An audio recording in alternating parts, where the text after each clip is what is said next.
For a list of the reasons why Squad 146 is not being permitted to respond.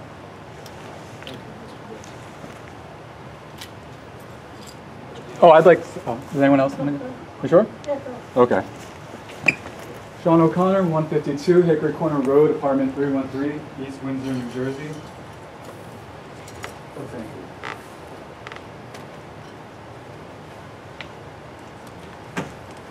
you. I've got to say, with all due respect,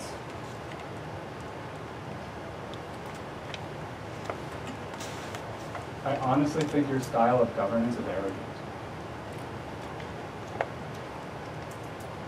There's a reason I asked you for follow-up questions. You know, I asked you about this active process of vetting a company that you would award a contract to.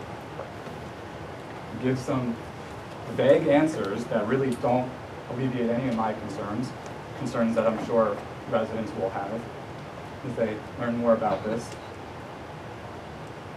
I'll give you an example. Say there are, quote, a number of law firms that you looked into. How many? Why can't you tell us how many? Why is that information not something that you would make clear to us? That would be an example of good transparency. How many? You know, when I asked you about how you vetted this company, do you know what you said? You literally reread me the resolution and the items on the resolution. That's not what I asked you for. I didn't ask you to reread me the resolution. What I asked you was what's your criteria? I didn't hear any actual criteria, not one item of criteria. You said, for example, that this particular attorney has an excellent reputation. What that means, without any specifics, I don't really know what that means, but again, no criteria, just sort of an ambiguous floater abstraction, if you will, floating abstraction. But let's go to the item you read me in the resolution. You said that you consider experience and reputation. Okay, but this law firm doesn't have a good reputation. And you can make believe that they do and live with that if that's what you want to do. In my opinion, that's not good for your political careers, but hey, that's okay. But no, their reputation isn't good. That's not true. It's actually not true. That's not a fact. The fact is that they've been accused of double billing. The fact is they've been accused of overbilling. The fact is that there are numerous news items about numerous communities with concerns with this law firm. And the fact that I would bring this to your attention and you would literally ignore it, I mean, suppose I was wrong. You wouldn't even want to have a conversation with me about your experience in reading about these charges and these allegations and why they don't concern you? And what was your explanation for this not concerning you? You said, oh, well, it's a large firm. Please tell me why that is relevant. Please tell me why, if a company is big, but their employees do something wrong, that's not a concern. If for example, here's you, the town council, if one of you does something wrong and is guilty of corruption, that makes the entire town council look bad. It does. If someone in the Obama administration screws up, it makes the Obama administration look bad. So when someone screws up in this law firm, it means the law firm screwed up. And I don't see you even acknowledging the fact that I brought this to your attention. I mean, what is the purpose of an elected official? To literally ignore the concerns of their elected officials? I don't know what planet you live on, but I don't relate to that. And I want to express that opinion very strongly, and I'm so disappointed. You know, and then you said, oh, well, this isn't Medford, we're East Windsor, this isn't, I mean, what does that mean? So it's okay if a law firm is corrupt in another community, but we're just going to look the other way and, oh, well, maybe they won't be corrupt in this community because we checked all of our bills. Okay, you checked all of your bills. That's nice, But why would you want to work with a firm that has a bad reputation with respect to their billing? If you really take your inspection of the bills that seriously, logic would tell me that you would want to deal with somebody who has a good reputation specifically with their billing, because it's the billing that you emphasize is important. But that's just a contradiction.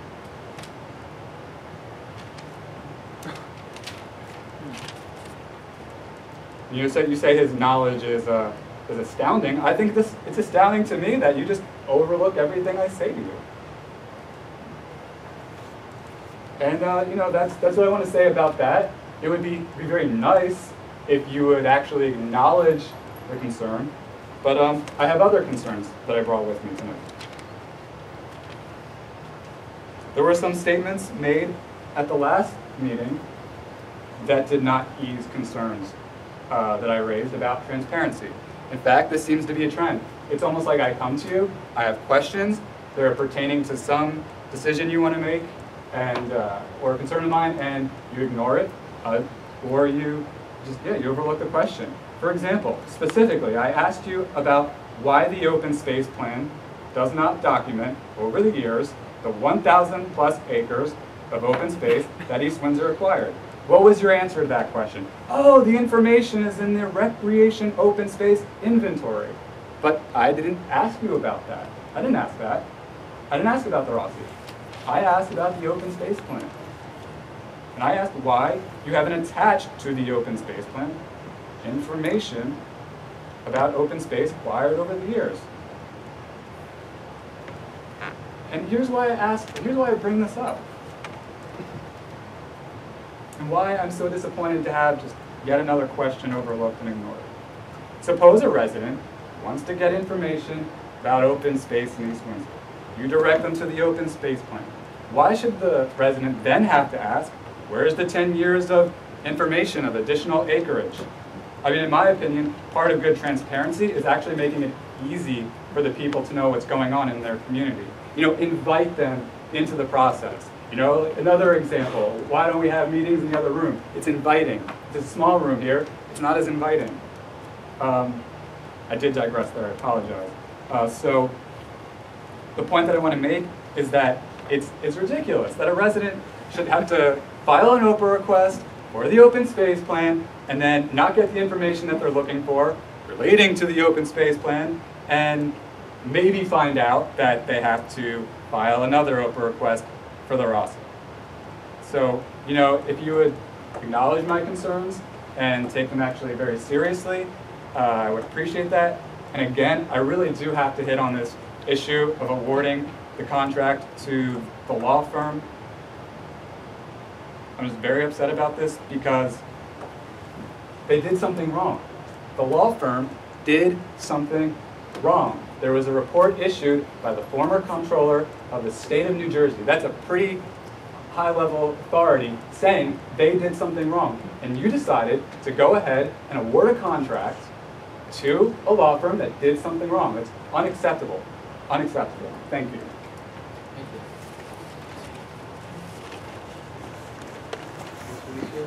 I just very quickly like to second the notion that at some point an employee of a law firm is responsible for some of the reputation of their company. If someone came from a very good company with a very good reputation, they came, said, oh, this person comes from here. He must be good. So if the opposite happens, if someone comes from a company that does not have a good reputation, they bear some responsibility for that bad reputation. And I again like to second the notion that why even deal with this company at all? Why not seek another company, another lawyer altogether? And even though Mr. Morgan very well may be a great attorney and he might be very knowledgeable, why even deal with this company at all? Thank you. Michael Foley, 6 Barrington Drive, West Windsor Township, New Jersey. Ladies and gentlemen, the East Windsor Rescue Squad District 2 is hosting a free, hands-only, push hard and fast CPR class to all East Windsor residents, especially our Twin Rivers residents. So in case you need help, you know how to help the ones closest to you. Check our website, squad146.com, for information and our squad's message and advertisement board as you drive by the squad. Subsequently, response times can mean the difference between life and death. For example, recently, Squad 1 was dispatched to a medical assignment on Twin Rivers Drive North. The medical was a cardiac and required the use of advanced life support paramedics. For the record, District 2, located at 73 Twin Rivers Drive, is literally located across Route 33 on Twin Rivers Drive. Response times for a first responder would likely be under 3 minutes, and an ambulance around 5 minutes. But instead, the people seated at the tables tonight have instructed police dispatchers not to direct the closest rescue squad to local in-town emergencies. For whose benefit? Well, obviously, must not be for the residents. Now let's review the response times for that medical emergency that was on Twin Rivers Drive North. 10 minutes response time for the first responder to arrive on location from dispatch. 20 minutes from dispatch for the ambulance to arrive on location. National best practices say that an ambulance should be on scene under or around 8 minutes 90% of the time. District 2 prides itself in continuous 39 years of service to the residents of East Windsor and the greater Mercer County area. When you call 911 and need an ambulance, you want the closest one available. Once again, 2 basic life support ambulances are staffed and ready to roll from District 2, located at 73 Twin Rivers Drive. So let's move forward together tonight in a spirit of volunteerism and continuing a tradition of service to the community. It's time for the residents to take a stand against such decisions that knowingly and willingly are made that directly do not benefit the residents of the community. Thank you for your time.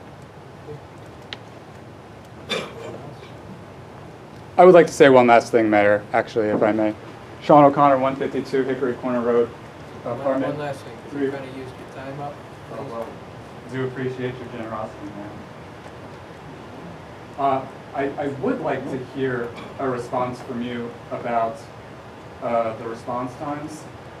This is, you know, aside from the lawsuit going on, it's just a general, it's a safety question. I would like to hear you say something about it because it is a legitimate concern, again, regardless of that lawsuit. And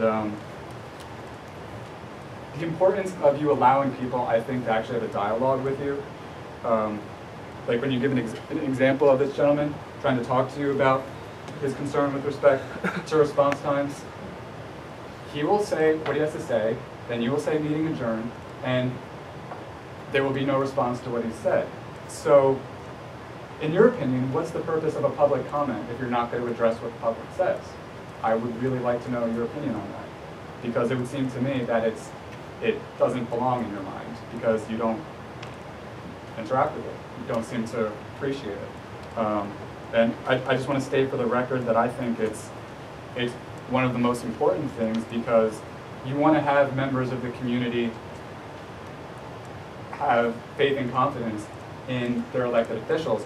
You know, I told you before, like there are times when we disagree, and I've always said to you, if I'm wrong, I'd love for you to help me understand why I'm wrong instead of, you know, telling me to finish up and sit down. It's just something I don't appreciate.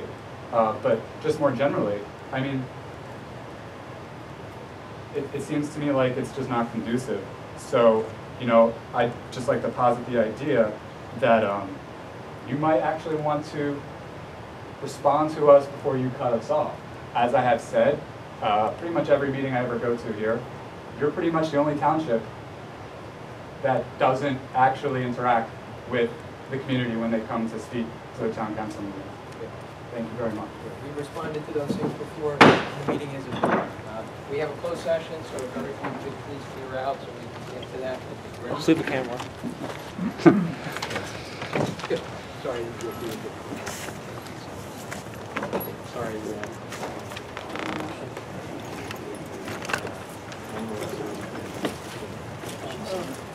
Yeah, good.